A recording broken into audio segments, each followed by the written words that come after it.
Sino ba may upper hand? Kasi Toquetex dominated the elimination round. San Miguel kind of struggled a bit.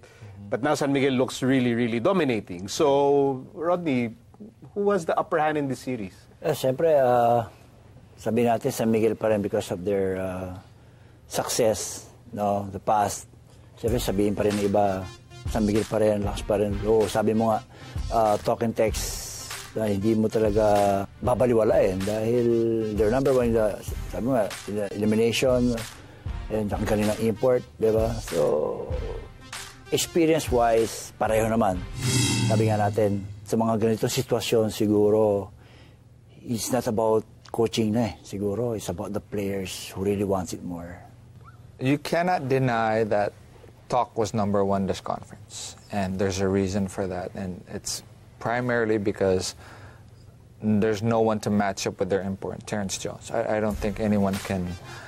There's not a good matchup for him. No one, I think, can guard him, even against San Miguel. Even San Miguel, he's, you know, he could do a lot of things in regards to getting his teammates open, being able to score. It seems like being able to guard him is easy because of the way he plays. He's really good in distributing and knowing when to attack and to score when needed. So I don't think there's any one guy from San Miguel. But you cannot take away San Miguel because if Marcio doesn't play, that's also a big hit for them. But they have an import who can score, who can shoot. Galing, score talaga. And their experience is also a big factor. So if you were to ask me, I'd say a slight edge lang for Toquetex. Wala kasing Carl Brian Cruz yung walang CBC.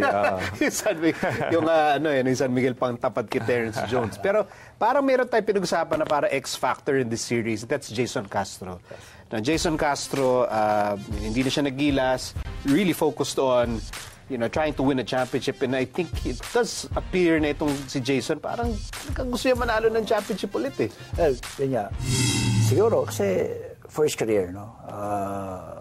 Napakatagal niya sa Toquetex. He won so many championships also. And beating San Miguel, siyempre, iba rin, di ba? Iba yun. Like I'm really excited for yung Jason Castro versus Chris Ross. Right. Yes. I think that's going to be a good battle. That's a really, really good battle right there. You cannot deny the San Miguel experience that we talked about earlier. Their guards are phenomenal, and they always say na Chris Ross even gets better as a playoff, gets deeper, pang championship talaga yung laro niya. So they really have good players. They have guys on the bench who aren't even playing as much, but who can be key contributors and are when they play. And they could also be actually studs in other teams. So that's how deep they are.